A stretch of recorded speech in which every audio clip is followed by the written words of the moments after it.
welcome to the CW Comic Book Crew. I'm your host, Chris Hoffman. Of course, I got my crew here, Des, Brandon, Rob, and of course, Cecily over there. Look at you, man. I'm looking at you like, what is your name? That guy. That guy right there with the cool guitars, man. Right. We got a cool show coming up today. Yes. First and foremost, we are going to talk about Jessica Jones.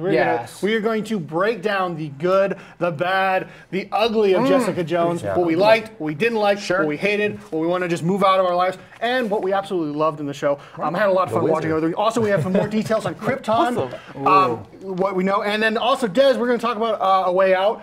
Comes out this week. It looks awesome. Oh yeah, and there's a Marvel trailer that we have to get to as well. Slightly. We got a big show today. So, all that being said, let's hop right into the CW stuff. You got to see some of those trailers off the top of the show. How great does Supernatural look? I'm really excited about Supernatural. It's one of those weird episodes that I think they're going to pull off. It's going to be fantastic. Told you. It's going to be great. But more importantly, DC Legends of Tomorrow this week. Yeah. Looks good. Looks good. It does. I mean, last week it had kind of the, what was the Elvis Presley? Yeah. You know, which I thought was kind of cool. They kind of hook up with a young Elvis Presley, and it's weird because his guitar, he's got this little death note on him, and he controls the death. I just loved it. I'm a Jerry Lee Lewis fan. The Killer would have been way more interesting. Nobody follows the Killer. That's all I'm saying. Exactly right. Hey, he's not called the show. The Killer just came out and played out. You'd be like, well, or do you want the King? I'll take the Killer. Anyways, also Black Lightning, man. Black Lightning's still rolling out, still doing really well. How's it doing the ratings? It's doing really well. I don't want to toot our own horn, but San Antonio loves Black Lightning. It's really clear to us, and we make a list every week. But more importantly, if you haven't caught up, you can go on the CW website. You can catch up using their service. It's a lot of fun, man, and it's. Go check it out. I do want to, however, keep rolling on because there's so much to talk about. We finally got a little more information on Krypton, man. And this is a show that we've kind of talked about a few times. We haven't got a whole lot of information. It's been very, very bits and pieces, bits and pieces. We only got a couple of days before it comes out. Right. So we do know now for sure this actually takes place in the same time frame. However, Superman has sent back his information saying, "Hey, you need to stop these. You need to stop Brainiac from destroying Krypton prematurely." Right. Essentially. So Superman exists in the show. Brainiac clearly exists. And Kal-El, as well as the family of I'm drawing a blank. Kal-El's family. The House of L, man. The House of L, bro. You said it. So all these things do exist in this universe. So I guess we'll see as it comes out and rolls out how deep this rabbit hole will get. Sure. Well, we had a poll though about our CW shows though, and of course, Cecily, we asked people who is your favorite CW show since Black Lightning has come out, because we asked it a year ago, but you know Black Lightning is new times. Right now, Black Lightning is tied with Flash at three votes on our poll, and Supergirl, DC Legends, and Gotham are followed with 1 vote. But funny because Gotham's not on CW. What is your favorite so far? My favorite one so far has got to be Arrow. I just really like his outfits. I know we had at least 1 vote for Supernatural. And That is right. I was the second vote, and I don't count myself, so there was at least 2. No, I think it's Supernatural is that show that just I don't want it to go, and it is technically in the comic book realm. We do talk about it here. We do embrace it. But it's getting to the almost end of their 13th season. I don't know what's going to happen. I think Jensen wants to start making beer more. Yeah, right, exactly. More beer. Yeah. All right. Well, let's move on to Jessica Jones. Yeah, man, we've been talking about it for almost 2 weeks now, more than that, because we talked about all the trailers when they came out so long ago. Yeah. But now here we are. It's been 2 weeks since it's been out, so we wanted to give kind of a better idea of what is going on. Jessica Jones. We got to get into just what this show did. This is season 2. We talked about the first season a lot. The second season, does it improve? So let's start with the good of Jessica Jones. Let's go ahead with Des. Oh my God. This is her. Des couldn't wait. I could not wait. Oh, like, I know people were hating on pacing, but I think it was necessary for this season, for the pacing that it has, because there's so much that has to be explained in the season. This season we're finding out more about Jessica Jones' backstory. Right. We're not more who she really is. Like, she's not just the whole, like, I'm going to kick your butt and then move on. Like, she's actually smiled a lot more in this season. I'm counting. You're close to having a drinking game of how many times she smiles in this show. She does a lot of drinking. So. The good for me is definitely the explanations in the show. Yeah. Within the first 2 episodes, they explain, okay, this is why there's so much gratuitous sex in the last season. Because she was trying to fill in voids and trying to figure out her past. So now things aren't as whoa.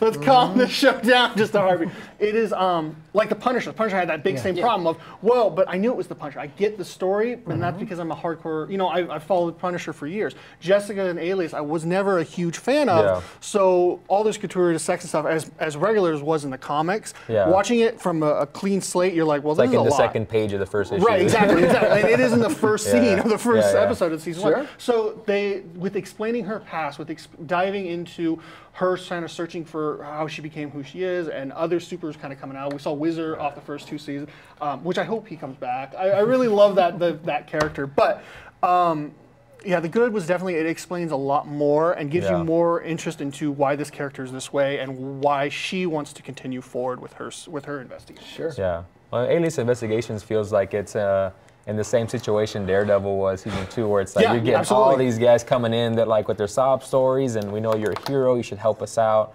But you kind of get the thing from her where she's just like, I don't want to be the hero. Right. No, she's doing her own thing. Yeah, Daredevil I think and Fog, you're trying to help, and so she's definitely, you're still keeping true to the character. I think they're acknowledging things like, you know, maybe we didn't flesh out the origin as well, so let's give you some more. Which is good though. I mean, because then if you that's why this is the good. You end up going the Iron Fist territory if you do that, because then it's like too much origin. Absolutely. So I think that's cool to go back and forth. They give you a little bit more of IGH. What's Iron Fist's issue? Iron Fist's issue is combat. All right. Anyway, before we get more into Iron Fist, let's move on to the middle ground. Let's move into the bad. It's things that could have just been a little better, with a few improvements. Could have been much more interesting. I think obviously something was missing in those first few episodes. You know, you didn't have that Killgrave. You know, that villain that was kind of the missing link, I thought, as well as, you know, you needed that antagonist in there, and I felt it needed. But what we find out later is you need that to build up to the story. It kind of gives you all the moving parts that we see after like episode 4 and everything. But I just thought at the beginning, when you're just watching it, you're expecting to have it that, you know, boom. But, you know, season 1 of any series has got to come out with a bang. Season 2, we kind of get more of the storytelling. I don't think you need the antagonist right away. Right. I think they're fleshing out like more like kind of like, I don't want to call them side characters because they're not really side characters. Sure. Because you got Trish, you're learning more about Trish, you're learning more about more Malcolm's past. Like, you're getting the side characters like more like about what they're all about, and it's going to end up leading to like, oh, this is why they did this. This is why they're here. All right. Yeah, so you're in the second season. You don't necessarily need to start off like with a villain right off. Right. It's fair. All right. Well, let's move on to things that just should have been changed. Things that needed help. The ugly. The Wizard. You didn't like the Wizard? No. All right, fine. I don't like the way they wrote that episode for the Wizard. I don't like. I mean, it was such a throwaway character, though. There's spoilers that I don't want to usually necessarily say, but I mean, I think spoiler alert. It could. He dies. Well, it's not a shocker, like I said. It's a very easy. But I don't like the way they introduced his powers. That kind of it irked me a little bit. Like, I had a feeling that he did have them, but like the way they kept like hammered it in, like I have these things, like we're the same, blah blah blah, and then like it took like more than half the episode to like and then they show him, and then she doesn't even notice until like he starts running around her apartment. See, I think that's more of a bad thing. Here's my ugly, and I say this again, looking at the show for what it is. I felt the production value of the show was just not as good as the other shows. I don't remember a heavy, good soundtrack behind things. I honestly cannot recall a single time I heard a soundtrack was like, oh yeah, this is a sweet song. Right. This helps with this moment. I also think it's losing a lot of what makes that comic so interesting, the watercolor aspects. You know, there's a lot of cool things you could do in post and maybe use it as a transitioning method, or to that in the show. Right, I know, but you can use a vessel to try to move along the show and be interesting. Because they do have David Mack, who's the artist who created that style. Right. He actually is on set. He's been helping out with the artwork they use in the show and everything. And the artwork looks great. The artwork looks fantastic. I also want to give a moment to shout out to the graphic designer for The Good, Bad, and Ugly today, because those graphics look great. Yeah. I did them, but I also want to say how great. No, I mean that was my ugly though. I feel like you have this really see. Look at that. Look at how sweet these graphics look. That is awesome. I spent way too much time on this. So look, if you have these really cool ideas, and I mean, Alias, that was the cover art. The rest of the book was very, very traditional comic style. However, even the intro just kind of feels lackluster. It doesn't have that I agree on that. You know, it gives the option to skip. I was like, okay. Right. I mean, it's not like Daredevil where I end up watching it. I'm like, this is a great intro. See, I like shows that like when they change I love shows that have like the intros where they change like like what's happened like in the past episode, and it affects the. Right. I love that. Cool. This would have been a great show to do that because you could use that vessel of the watercolor aspect. Yeah. You could have different ways to make it a little more transitional, and then even in the end credits or even at the end of a chapter or a series, it could be the vessel to move you forward. And that was my thing. Sure. I think the production value was kind of put down a little bit this season. And could have been increased tremendously with very little effort. Really. Sure. I don't think it's lost that this is probably one of the more low budget shows, it seems like, of the, the haters. Just because, I mean, like, you know, Daredevil and all those shows, you get even Luke Cage, like the soundtrack, and you're like, wow, this is an expensive soundtrack. You get like the soundtrack, you get heavy effects, all that stuff like that, and Jessica Jones doesn't really get a lot of that used for her. I mean, the most you probably got is maybe like Purple Man a little bit in the first season. But I mean, and maybe that's a credit to them too, of their being able to make a good quality show on a lower budget. And I think it's a great show. I just feel like throw some money at it, and it'll even make the show better. And I know that's a terrible suggestion. Just throw money at it. Okay, but Michael Bay. No, it works. It works. The new Transformer trailer looks amazing, but I have no interest in watching it. You know what I'm saying? So just throw money at it, and it'll work.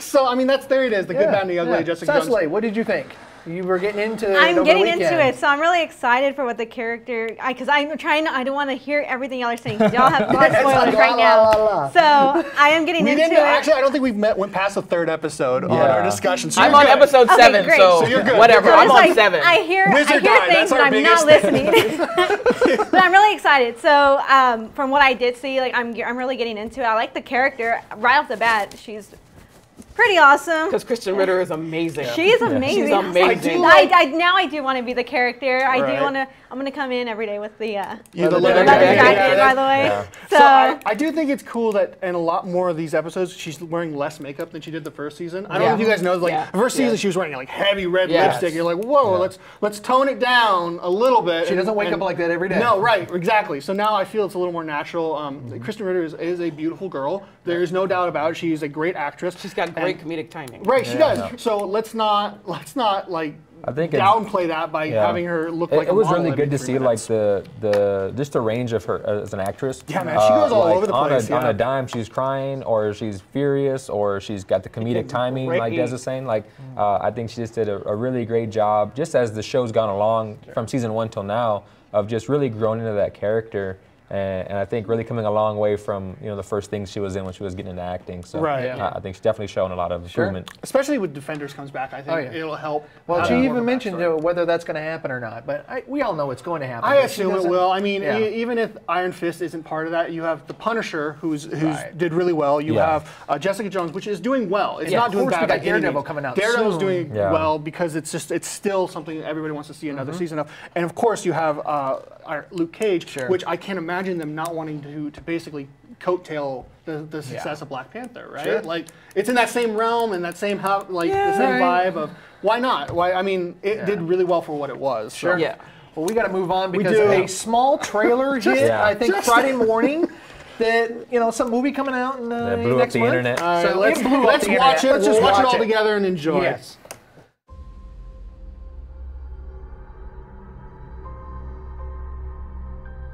The entire time I knew him, he only ever had one goal. To wipe out half the universe. If he gets all the Infinity Stones, he can do it with the snap of his fingers. Just like that. Tell me his name again. Thanos.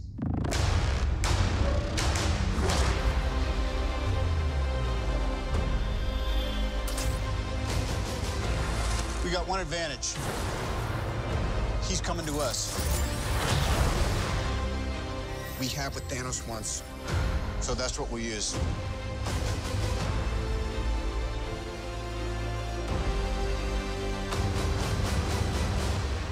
Let's talk about this plan of yours. I think it's good, except it sucks. So let me do the plan, and that way it might be really good. Wow.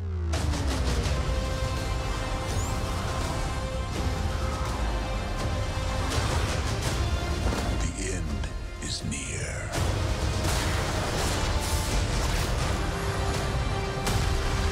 When I'm done, half of humanity will still exist.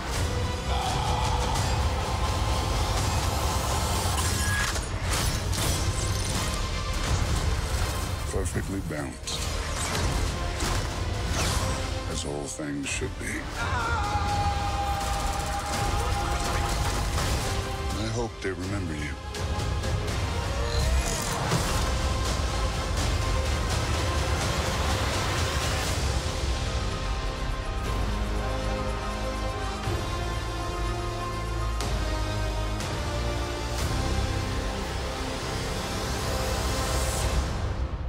I'm Peter, by the way. Doctor Strange. Oh, you're using your made-up names. Then I am Spider-Man.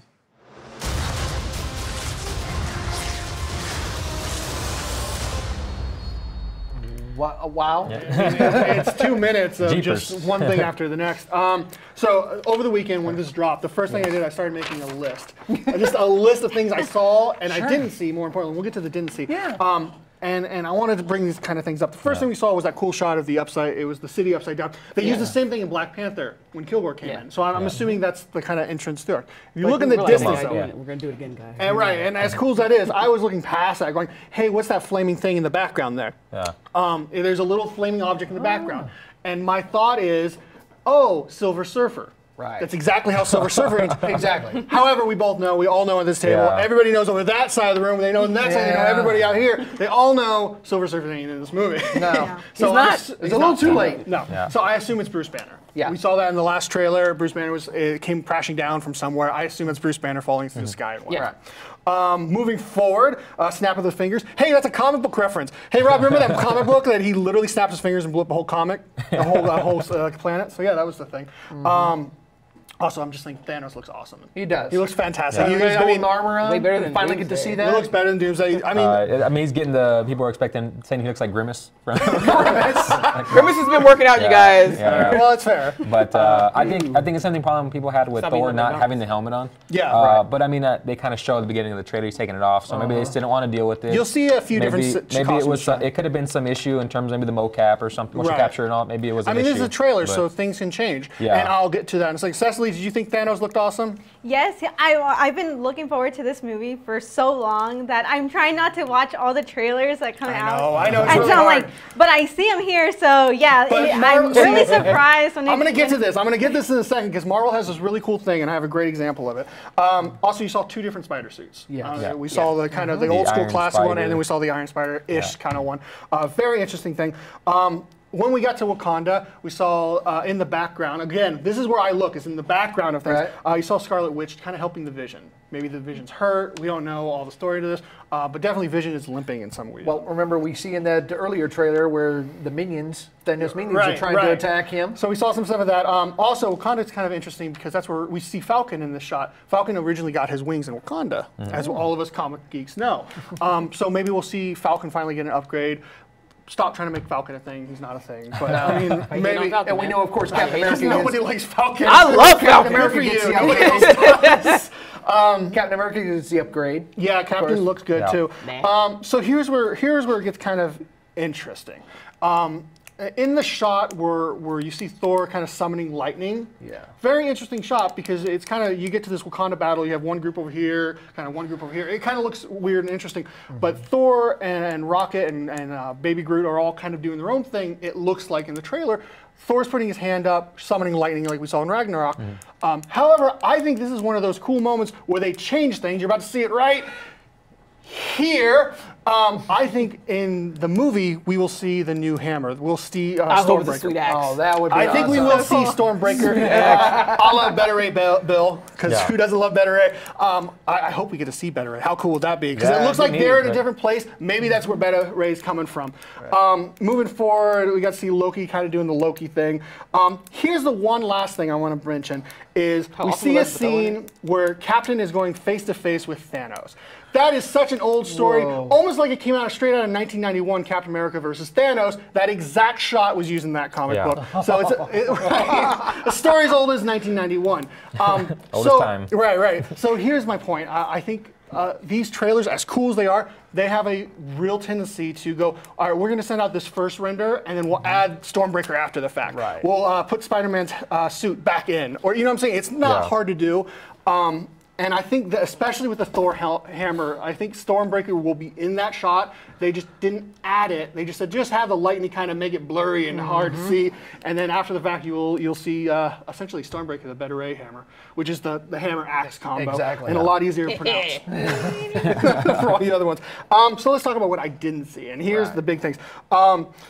We kind of saw the collectors nowhere. Yeah. It kind of looked like they were walking off the spaceship. It looked like the collectors nowhere, but no one was there. So we didn't see a whole lot of things. So maybe that's post Thanos and whatnot. I also only counted 4 stones. That whole trailer, I only saw 4 stones. That's it. That includes the visions in his head. That includes Doctor Strange's time stone. Loki with his, and then we saw the power one, and that's about it. Well, what's on Wakanda? Well, they still have to introduce the Soul Stone. And right, stuff, and there's and that's what makes me think. Well, here's the thing: when you see Captain going head to head with Thanos, and Thanos is his glove, you see the Power Stone. So Captain's going head to head with Thanos, who has a Power Stone. That makes me think that Soul Stone's in Captain already. It makes me think it. I don't know how true that is. This is just wildly spoilers. And then last but not least, the biggest thing I didn't see in this whole movie, the weirdest thing odd is there's no Hawkeye. Not one bit. Not in the trailer. Not in the poster. Over the weekend, people went crazy over that. He was on vacation. His family, they're at Disney World right now. Disney World. Now there's speculations out there. We'll let you go Google those later on, but. Hawkeye not being there at all is kind of odd.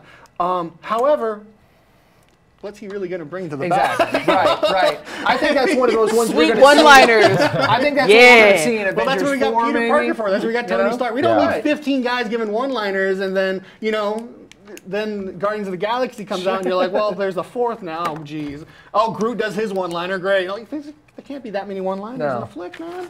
So that's what I saw, and I didn't see anything to add. Anybody? The Russo brothers said that this is Thanos' story. So we're going to definitely see a lot of screen time with Thanos, which is good. Young Gamora, she was in there. So what I want to know from everybody here is, at the end of Civil War, we had all the Sokovia Accords. Are those still in effect? I think we saw that with Doctor Strange in that shot. I think that's what that was him being kind of trapped by Sokovia Accords and whatnot. But let's talk. Let's do this. Our superhero spotlight this week is Thanos. Because Thanos this is his movie. The Man Titan, man. Yeah, right. So Rob, Thanos. Give us a little vibe about Thanos in the comic book world and why this is kind of different now. So Thanos is Marvel's dark side, for lack of a better term. I guess he's just pretty much a celestial, and that's their term for a god when they don't want to call them gods or whatever. Somebody said it was Darth Vader times 100. Yeah, that's a good. He travels around, he destroys things. So a lot of the things that he's done over his existence that are really heinous in terms of like destroying whole civilizations, planets, whatever. It's all in to appease his love of his life, death. I mean, like, who's in the Deadpool universe? As we found out. And that becomes a thing later on where they kind of both are in love with death, him and Deadpool. So that's a thing that happens between them later. What's really cool that I heard is that Thanos was a pacifist as a young kid, and then of course he grew into what we see today. So we just see the evolution. This will be an interesting.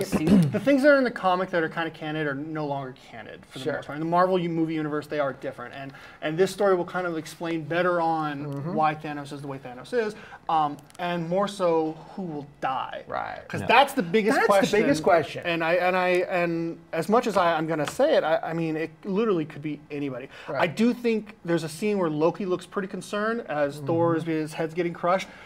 Killing Loki would be a fantastic way to start a movie. But would you consider him you would realize how serious this universe is. But would you consider him, I'm talking about as far as the heroes. Which one do you think, if anybody, is going to die? Black Widow. No, it has to be Captain or Stark. It has to be. I'm thinking Iron Man. I'm really thinking Iron Man. If Captain America dies, wow. But as we all know, he does die in Civil War and comes back. If Iron Man dies, wow. It would make sense because a lot of the things they did in the comics, they 180 for the movie.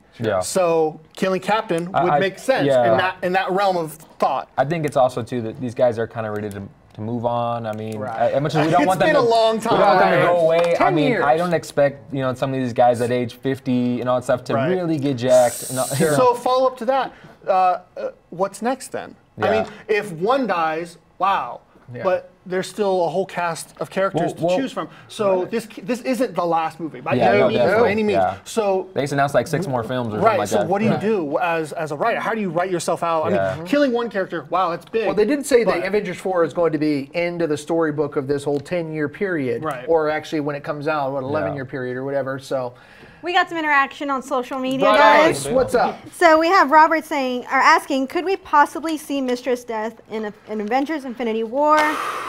I think we'll get hints. I don't think we'll see her. No? I don't think we'll see her. I do think we'll probably see her better in Deadpool. Okay. I think Deadpool might actually get a chance to see her, but I think we'll allude to her. We'll throw some hints that she's out there, but I don't think we'll actually see her for sure. And Jesse says he should have kept the helmet on. So I mean, these are literally snippets of a 2.5-hour movie. Yes. So we can't see the whole movie. Right. So 2 hours and 36 we've minutes. literally seen 1% of that in 2 minutes and 30 seconds. 1% of that 2 hours. We got to move on, but I want to ask. What I want to ask is, did this trailer make you want to see the movie even more? No. No? All right. I was going to see it anyway. Yeah, I know. What did it make you even more? No, I don't think so. It was able to get me a little more excited, but I'm going to go see it anyway. Sure. Yeah. Right. What about you? This was your first time, so tell me. Oh, yes.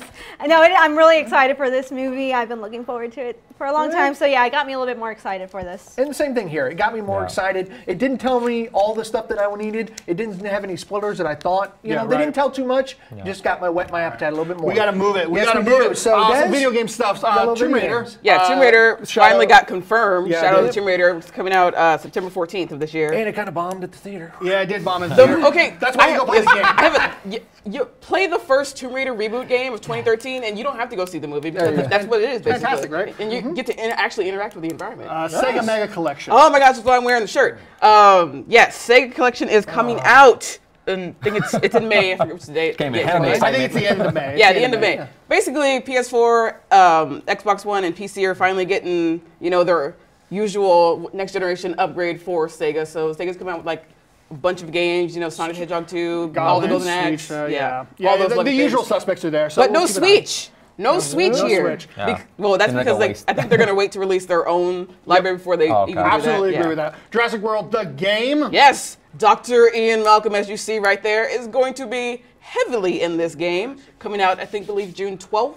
It looks really interesting. It's like a sim kind of. Yeah, it's like simulation. Like you build your own little kind of park. It's like Zoo Tycoon, but with dinosaurs. Right. It's basically. And then this week, the game I'm most looking forward to, Way Out, comes out on Tuesday.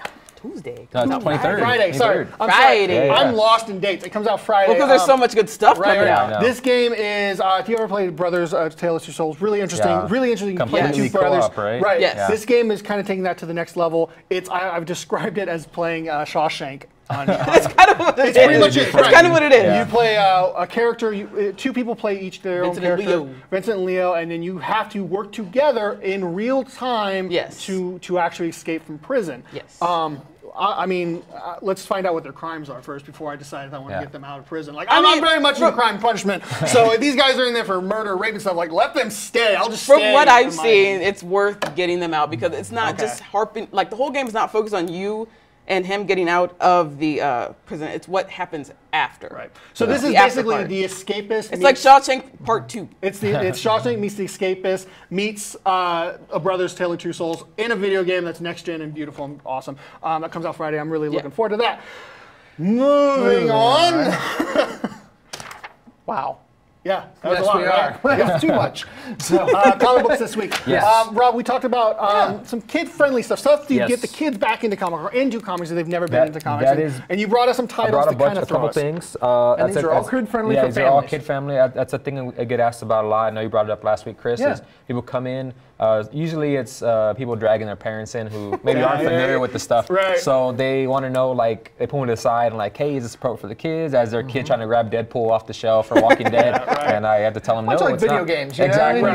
Yeah. But unlike video games, are something that we've always, I know retailers across the country, I've tried to champion to the companies is like a across-the-board rating system, where like on video games you get the T for teen and mature. Well, back in the day, they used to have the comic book code, man. Yeah. And that's been such long and dead. And I think DC still puts it on free there. Speech. Right. But yeah, no. So that's the problem. Is there are some things that don't really have like the code that lets you know like these are for adults or whatever. But I can tell you for the most part, Marvel and DC, they are publicly traded companies, so they kind of do have to adhere to there's not like the standards. Exactly. And usually you'll know by the imprints where they put it on there, like Marvel Max or DC's new Black Label, which will be coming out in the fall. That just sounds like it shouldn't be for kids. It's basically like early Vertigo, which was their very mature, Watchmen. Sure. And they do that stuff, but then they do stuff like this, which you're about to show us, which is a lot more and it's easy. You see it across the room, you're like, that's definitely for kids, and they make it very clear that it's for kids. So I tried to get a few different things that wouldn't make it feel like we're just like pandering to the kids and like because kids are smart. I don't know if you guys know that kids are smart. Exactly. They want to be cool. So I know up until probably the last couple of years, it's been really hard for a female reader to find something that they can relate to and they can get excited for. So I know. I don't know if you know about this, Des, at all, but so DC Superhero Girls is obviously a little skewed towards the younger reader. It is all the superheroes you love, and even though they threw Harley Quinn in also, they're all going to high school. They're trying to. Even though Harley Quinn's like the best character of all of them. Not a superhero. So she is to me. So they're all trying to get through things that kids can relate to, like tests and whatnot. But the problem is too that I know kids aren't always the fan of principals and whatnot. But Amanda Waller from Suicide Squad is the principal of the high school. So that's pretty random. That's a cool story. But, so it's just a fun read. I mean, I think. And this is a graphic novel. This is something we've talked about before. Easy way to get kids into it is give them something they can read as a whole, and this is a whole book. This is something you can read. So this is a compilation. This is the first graphic novel, so it's got a couple issues in here that kids can read and see if they even like it before you guys invest anymore. Don't be afraid of the word graphic. It's called a graphic novel. Doesn't mean it is a graphic novel. It is a compilation, is what we should. That makes sense. Exactly. Star Wars Adventures. Star Wars. With that franchise that kind of keeps floating around, people like it apparently. So if you're trying to get your kids into something that you grew up as a child watching and being excited about, this is a great way to do it. Sure. I do believe this actual comic is canon too. It is canon. That was which is crazy. So Marvel, who has the rights through Disney for Star Wars and all that stuff, they have acquired the rights for the actual comic a couple years back. But IDW, who's a whole other company, has been given the okay green light to print this stuff, and it is all canon for the films. It is. So any of you adults out there want to see more on this, go check this out. That's so, but I think this would be a fun read for kids all ages, whatever. Batman Adventures. I mean, of course, 90s kids all can appreciate Batman Adventures. The animated series from the 90s that brought us Harley Quinn. It brought us so many different cool stories. I know exactly, right? Mark Hamill to Mark Hamill. But yes, this is alongside the TV show. They do a great job of kind of keeping things on the up and up of what happened in the show, what happens in the book. Sure. This is one for all ages. Of course, the show, similar to the book, there's probably some things in here that go over your kid's head, so it's not going to be a big deal. But that's the problem. It's presented in a better way. Sure. Exactly. And I think that's the thing about these books is they're dealing with these real subjects. Bruce Wayne's parents died. However, they don't show the gruesome murder, that kind of thing. They say it, they explain it, but they don't go into detail. And that's what these are about. I'm glad they had a cool comic, Batman, instead of, oh, you can't get that, it's too adult, you need to go with a lesser. That is becoming an issue sometimes. Marvel or DC, if you're listening, I mean, kids do come in and they want to read Deadpool or they want to read more Batman or whatever. Sure. And unfortunately, there is no kid Deadpool that exists. Oh, no, right? Yes. As a smart aleck high school kid, I'm down. Anyways. So, also back to the female reader, something to look up to.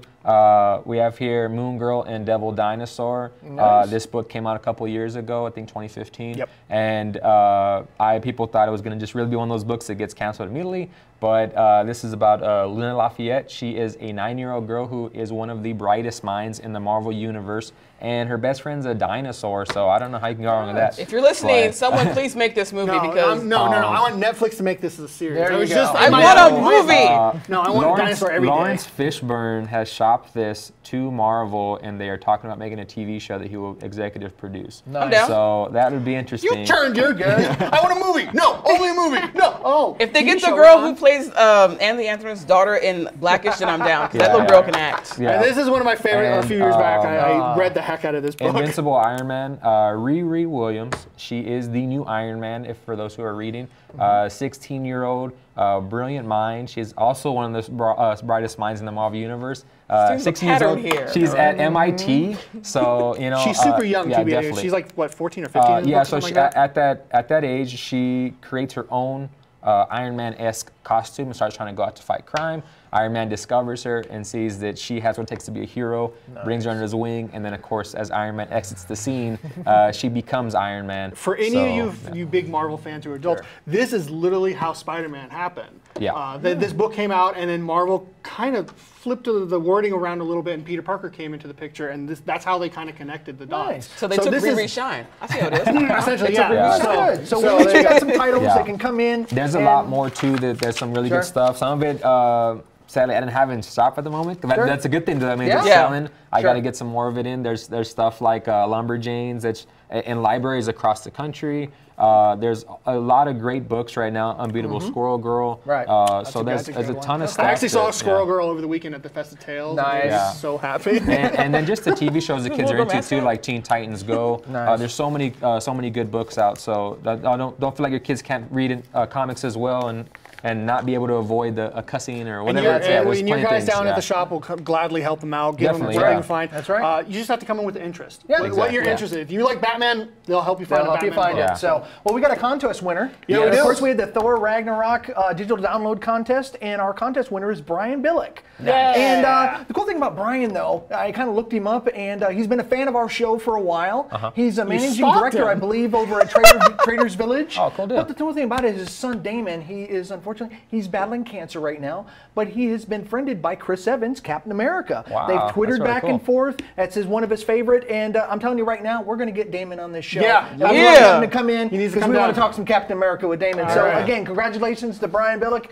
and Damon, and of course we got another contest, same thing, Thor Ragnarok. We got some comics from our friends at Heroes and Fantasies. Yeah. So just go to the CW35 Facebook page to enter, and wow. We went over, but I think we got a lot in. So I think the consensus is we're all waiting for April 27th, and of course we're going to finish up with some Jessica Jones. You're waiting for April 27th? I'm waiting for May 29th, because that's when the Sega Mega Collection comes out. There you go. She looked it up on the fly. All right, well, catch us every Monday at 12:30 p.m. only on the CW35 Facebook page. This is where the only place you're going to be able to see us, and hopefully you share it with everybody. So we will see you next week. Bye, everybody. I mean, you said it. Let's go. Let's go. We got work to do. We got games to play, man. I'm going to play Firewatch again. Walking Dead. What? Is there Walking Dead? Yeah. Shoot. Has not canceled yet?